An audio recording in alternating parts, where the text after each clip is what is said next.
Another crash involving a Tesla car in autopilot mode, and now there are renewed concerns about the technology. Two consumer groups are also accusing Tesla of violating state autonomous vehicle rules. KTLA 5's Mark Messer is in Mid-City, where those groups just held a news conference. Mark? Oh, Glenn and Lou, good morning to the two of you from Mid-City. That news conference just wrapped up a short time ago. As you mentioned, we had members of Center for Auto Safety and also Consumer Watchdog. What they did essentially was they officially asked the Department of Motor Vehicles right here in California to investigate what it calls deceptive advertising practices involving the Autopilot feature on Tesla. They made a plea to the DMV a short time ago. It was emotional. Here's part of it. Look, how many people have to die before we relabel a function that doesn't do what it says it's supposed to do? How many people have to die in Tesla on autopilot when everybody recognizes it's not autopilot for the DMV to act? It's in law. It allows us. So again, that news conference held just a short time ago. Those officials calling that news conference because of a crash that happened with Tesla yesterday. And again, it does involve the autopilot feature.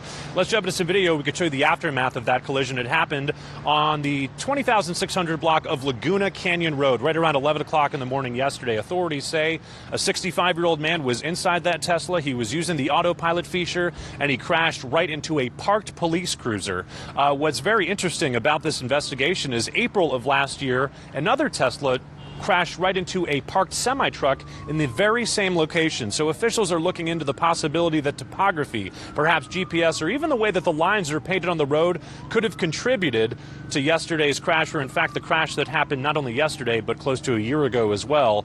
Meantime, we did speak with officials with Laguna PD. They detailed what happened during yesterday's crash.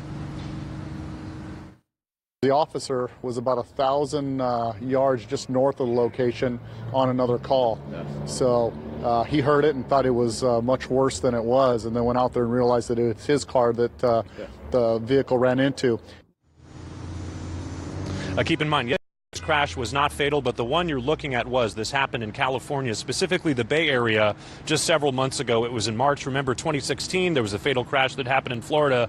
Just last month, in the state of Utah, a woman crashed her car while using autopilot. She apparently looked to check her phone. In fact, that was earlier this month when that happened. She checked her phone. As soon as she looked up, hit another vehicle. So this is something that Tesla not only is looking into, but also the Department of Motor Vehicles. Meantime, we do have a statement from Tesla at this late morning hour. Here's what they say. The following: Tesla has always been clear that autopilot doesn't make the car impervious to all accidents.